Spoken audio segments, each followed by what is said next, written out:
Selama ini lo mikir matahari terbit dari barat itu cuma dongeng atau nakut-nakutin bocah? Tapi sadar nggak sih kalau panggung tempat lo berdiri sekarang ini mesinnya lagi rusak parah? Gue nggak lagi ngelindur ya. Bumi yang lo injak sekarang itu lagi oleng, mesinnya lagi rusak. Tapi lo masih aja so asik kayak nggak punya dosa di depan kamera ponsel pintar lo. Kerusakan ini bukan cuma perasaan atau khayalan gue doang. Tapi data dari Badan Kelautan dan Atmosfer Nasional Amerika Serikat udah ngebuktiin kalau kutub utara magnet bumi kita sekarang lagi minggat kenceng banget menuju Siberia di Rusia. Lo bayangin. Pelindung bumi yang harusnya diem itu sekarang lagi lari kayak orang ketakutan. Ninggalin posisi aslinya yang udah lama banget ada di Kanada. Pergerakan magnet ini makin gak masuk akal karena kecepatannya melonjak gila jadi 60 km per tahun. Padahal dulu anteng-anteng aja gerak cuma 10 kilo per tahun. Ini artinya setir bumi lo ini emang lagi lepas kendali dan gak mau nurut lagi sama aturan lama. Kalau setirnya udah narik sendiri ke Siberia, lo pikir bumi bakal tetap anteng kayak nggak ada apa-apa? Lepas kendalinya setir bumi ini bisa dijelasin pakai ilmu fisika matematika, terutama soal hukum momentum sudut yang bilang kalau isi perut bumi bergejolak, maka putaran bumi pasti bakal berubah drastis. Bayangin bumi lo itu kayak gasing raksasa yang intinya lagi bergejolak hebat gara-gara arus besi cair yang lagi stres berat. Bikin kecepatan putaran bumi makin gak stabil tiap harinya. Bicara soal putaran yang berubah arah, ada teori ngeri namanya efek Janibekov yang secara matematis ngebuktiin kalau benda muter di ruang hampa itu bisa putar balik 180 derajat secara otomatis. Titik jenuh ini adalah kepastian matematis, bukan ramalan cuaca yang bisa salah. Jadi kalau momentumnya udah sampai puncaknya, bumi lu ini bakal jungkir balik seketika tanpa ampun. Nah, pas titik jenuh itu kena ke bumi, disitulah matahari otomatis bakal muncul dari arah barat. Sebuah fenomena yang sebenarnya udah dibilangin sama Al-Quran 1400 tahun yang lalu. Jauh sebelum ilmuwan punya satelit atau komputer canggih, kitab suci udah ngasih bocoran teknis soal gimana akhir cerita dunia ini bakal terjadi lewat peristiwa matahari yang terbit dari arah salah. Makanya jangan lo pikir agama itu kuno atau nggak masuk akal. Karena apa yang dibilang Nabi soal matahari dari barat, itu sekarang lagi dikejar sama teknologi astrofisika yang datanya makin merah semua. Ilmuwan dunia sekarang lagi keringat dingin lihat layar monitor mereka karena apa yang dulu dianggap mustahil secara fisika sekarang malah kelihatan makin dekat buat beneran jadi kenyataan. Tapi ngerinya di saat alam semesta udah ngasih sinyal darurat lewat pergeseran kutub magnet ini, kelakuan manusia di bawah sini malah makin gak karuan dan bener-bener udah gak tahu diri lagi. Manusia sibuk ngerusak alam, sibuk pamer harta dan sibuk nyembah jabatan, padahal langit udah mulai ngasih tanda kalau waktu buat tobat itu udah makin sempit dan gak bakal lama lagi bakal habis. Kekacauan moral ini sebenarnya udah masuk dalam hitungan sunatullah, di mana Rasulullah udah bagi zaman jadi 5 fase. Dan dengerin baik-baik, kita sekarang lagi ada di fase keempat yang ngeri. Fase ini namanya Mulkan Jabarian. Sebuah fase yang ditandai dengan munculnya para pemimpin yang suka maksa dan bertindak sesuka hati mereka sendiri tanpa dengerin suara rakyat kecil sedikit pun. Zaman Mulkan Jabarian ini artinya zaman para pemimpin diktator. Pemimpin yang enggak punya kuping buat denger penderitaan orang lain dan cuman hobi ngerubah aturan sesuka jidat mereka sendiri. Mereka pikir kekuasaan itu bakal habis buat mereka doang. Padahal itu cuma ujian sebelum semuanya digulung sama kiamat yang udah nunggu di depan pintu rumah lo semua yang lagi asik tidur lelap. Kediktatoran ini makin parah karena dibarengi sama budaya korupsi, kolusi, dan nepotisme yang udah nggak pakai malu lagi. Di mana duit rakyat disikat habis cuma buat keluarga mereka sendiri. Jabatan strategis bukan dikasih ke orang pintar, tapi dikasih ke anak, menantu, atau temen jilat yang penting bisa disetir buat ngamanin harta haram hasil ngerampok hak orang-orang miskin di negara ini. Bahkan suap menyuap udah jadi pelicin di tiap meja birokrasi. Yang jadi tanda kiamat paling terang.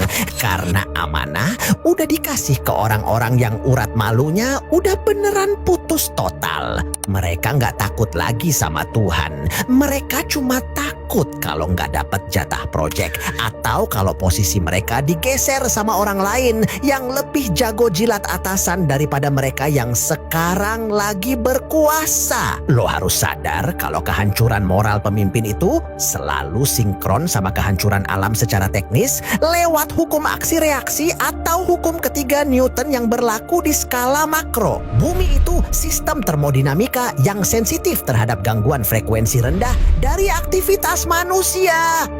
Miliaran manusia yang stres gara-gara pemimpin zalim itu bakal ganggu stabilitas frekuensi Schumann atau detak jantung magnetik bumi yang besarnya 7,83 Hz.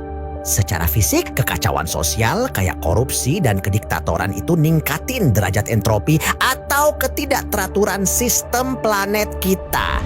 Kalau entropi atau kekacauan ini udah kepenuhan, bumi secara otomatis bakal ngelakuin proses pembersihan mandiri atau self-cleaning buat nyari titik setimbang baru lewat bencana alam dahsyat. Bumi ini punya rasa bosan lihat kelakuan lo yang makin hari makin sombong, makanya dia mulai protes lewat pergeseran magnet dan kiamat karena sistem keseimbangan energinya udah rusak total akibat ulah tangan manusia yang rakus. Nah, akibat rusaknya keseimbangan energi itulah mesin raksasa di dalam perut bumi sekarang tiba-tiba macet terus banting setir mau muter balik. Banyak yang nanya kok bisa? Nih, gua jelasin secara teknis biar otak lo nggak mampet.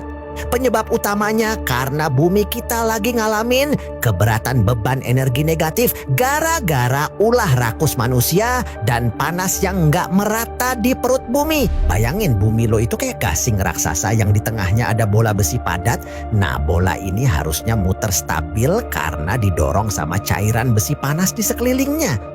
Tapi sekarang cairan besi itu lagi bergejolak hebat kayak air mendidih yang mau meledak gara-gara suhu bumi udah nggak karuan, bikin dorongannya jadi kacau dan nggak sinkron lagi. Begitu tekanannya udah sampai titik jenuh, bola besi di tengah itu bakal terkunci sama gaya magnet yang kuat banget sampai dia berhenti mendadak. Pas udah berhenti itulah hukum alam bakal maksa dia buat mental balik arah kayak karet ketapel yang lo tarik mentok terus lo lepasin tiba-tiba. Inilah yang namanya banting setir. Mesin dinamo bumi lo lagi mental balik arah buat nyari keseimbangan baru karena udah enek nanggung beban. Dan kalau jantung utama bumi ini udah sungsang muternya, ya otomatis kulit bumi tempat lo sombong ini bakal ikutan keseret jungkir balik sampai matahari beneran muncul dari barat. Buat lo yang nanya kok bisa pas banget dari barat, dengerin nih. Bumi itu punya as roda, bos. Nggak bisa sembarangan belok ke utara atau selatan, kecuali lo tabrak pakai planet lain. Karena mesin dinamo di perut bumi itu muternya di as roda yang sama. Pas dia mental balik arah gara-gara udah enek sama dosa lo, ya jalurnya otomatis jadi mundur. Ibarat kaset lo rewind, ya gambarnya jalan mundur, bukan jadi miring. Jadi matahari dari barat itu bukan kebetulan. Itu kepastian fisika matematika karena jalur rotasi bumi lo emang cuman satu jalur. Paham nggak? Begitu matahari beneran nongol dari arah barat, itu bukan cuma soal pemandangan aneh yang bikin lo bengong, tapi itu tanda kalau perisai magnet bumi lo udah jebol alias kolaps total. Secara teknis, pas mesin dinamo di perut bumi itu putar balik, medan magnet yang selama ini jagain kita dari radiasi mematikan luar angkasa bakal hilang atau jadi acak-acakan gak karuan. Bayangin lu lagi di dalam mobil yang kacanya pecah semua. Pas lagi ada badai pasir, ya habis lo disiksa sama alam. Tanpa perlindungan magnet ini, atmosfer bumi bakal robek-robek, dihajar sama badai matahari. Yang panasnya nggak masuk akal, bikin semua teknologi satelit dan listrik lo mati total dalam sekejap. Lo nggak bakal bisa lagi pamer di medsos atau nyari bantuan lewat ponsel pinter lo Karena semua sistem buatan manusia itu bakal jadi rongsokan gak guna gara-gara radiasi luar angkasa masuk tanpa permisi. Inilah ngerinya kalau matahari udah muncul dari arah salah. Itu bukan cuma soal arah kompas yang kebalik, tapi soal kiamat teknologi dan kehancuran fisik yang beneran bakal ngerujak nyawa manusia yang selama ini sok jagoan menantang aturan alam. Tapi yang bikin gue lebih emosi, kenapa informasi segawat ini nggak pernah lo denger di berita utama televisi atau koran-koran besar milik para penguasa? Jawabannya simpel, karena para elit dunia dan pakar bayaran itu emang sengaja tetap bilang kalau semuanya aman-aman aja, cuman biar ekonomi tetap jalan dan lo tetap bisa mereka peres sampai detik terakhir. Mereka pengen lo tetap kerja bagai kuda, tetap belanja barang-barang nggak guna, dan tetap bayar pajak. Sementara mereka sendiri udah sibuk bangun bunker mewah di bawah tanah buat nyelamatin diri mereka sendiri.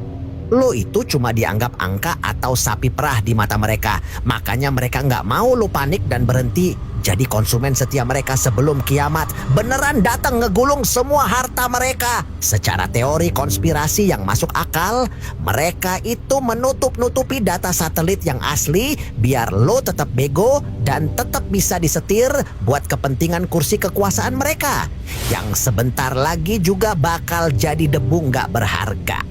Jadi berhentilah jadi orang yang cuma manggut-manggut lihat narasi TV, mulai pakai otak lo buat riset sendiri sebelum semuanya terlambat dan lo mati dalam keadaan tertipu oleh janji-janji manis para penjilat dunia itu. Dan ini adalah bagian yang paling pahit buat lo telan. Begitu matahari beneran nongol dari arah barat, itu artinya masa berlaku tobat lo udah kedaluarsa dan pintu ampunan udah digembok permanen dari langit. Lo mau nangis darah, mau sujud sampai dahi lo pecah, atau mau nyerahin semua harta hasil korupsi lo buat sedekah, itu semua udah nggak bakal dihitung lagi sama Tuhan. Ini adalah titik di mana iman lo udah nggak guna kalau baru muncul sekarang. Begitu gerbang langit tertutup, lo bakal hancur lebur karena hantaman radiasi badai matahari yang masuk tanpa hambatan. Lo harus paham, pas rotasi bumi sungsang, perisai magnet kita kolaps dan ini bakal memicu fenomena electromagnetic pulse atau EMP raksasa yang bakal ngebakar semua sirkuit elektronik di seluruh planet. Ini bukan cuma mati lampu biasa, tapi total infrastructure failure.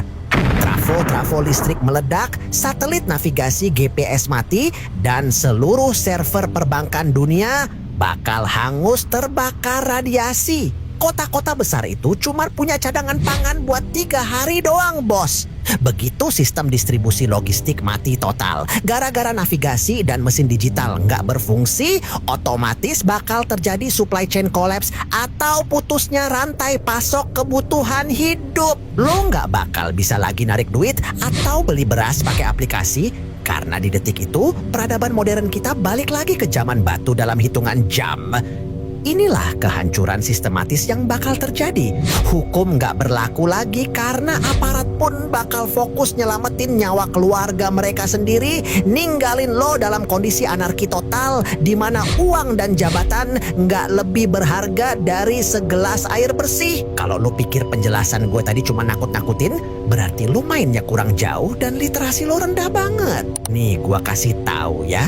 Fenomena ini namanya paleomagnetisme, sebuah rekaman jejak magnetik yang tertulis permanen di lapisan batuan dasar samudra. Para peneliti udah nemuin bukti kuat kalau selama jutaan tahun terakhir, kutub magnet bumi itu udah berkali-kali jungkir balik alias mengalami geomagnetic reversal. Jadi, planet yang lo injak ini sebenarnya punya riwayat sakit sakral yang sama, di mana mineral-mineral magnetik dalam lava yang membeku itu nunjuk ke arah yang berbeda-beda, membuktikan kalau arah rotasi dan medan magnet kita emang nggak pernah abadi. Siklus ini emang nyata dan terekam dalam sejarah geologi bumi, cuman bedanya siklus kali ini bakal dipercepat gara-gara campur tangan manusia yang ngerusak keseimbangan frekuensi alam. Jadi apa yang gue omongin ini bukan dongeng pengantar tidur. Tapi ini adalah siklus sejarah yang bakal berulang. Dan kali ini kitalah penonton sekaligus korbannya. Kalau kita tetap bego dan nggak mau sadar dari sekarang. Sekarang lu pasti nanya, kalau emang ini siklus jutaan tahun, kenapa harus zaman kita yang kena? Kenapa harus sekarang? Nih, gua buka mata lo. Secara teknis, setiap mesin punya batas beban maksimum dan bumi kita sekarang udah masuk fase critical point gara-gara akumulasi kerusakan yang nggak masuk akal. Lo lihat data percepatan pergeseran kutub magnet yang gua bahas di awal. Kecepatannya naik drastis dari belasan kilometer jadi puluhan kilometer per tahun. Ini tandanya stabilitas mesin di perut bumi udah goyang hebat dan lagi nyari titik tumpu baru. Kondisi dunia yang lagi kacau, perang di mana-mana, dan kerakusan elit global itu ibarat lo lagi nyiksa mesin yang udah panas terus lo injek gasnya dalam-dalam. Alam semesta itu punya mekanisme self-correction atau koreksi otomatis. Begitu sistemnya udah terlalu kotor dan frekuensinya udah terlalu kacau, ya mesinnya bakal dipaksa riset total buat ngebersihin virus yang ngerusak, alias lu semua. Jadi jangan sok tenang mikir kiamat itu masih lama, karena semua indikator teknis, mulai dari pergerakan inti bumi sampai kerusakan moral manusia, semuanya lagi konvergen, alias ketemu di satu titik waktu, yaitu zaman lo sekarang ini.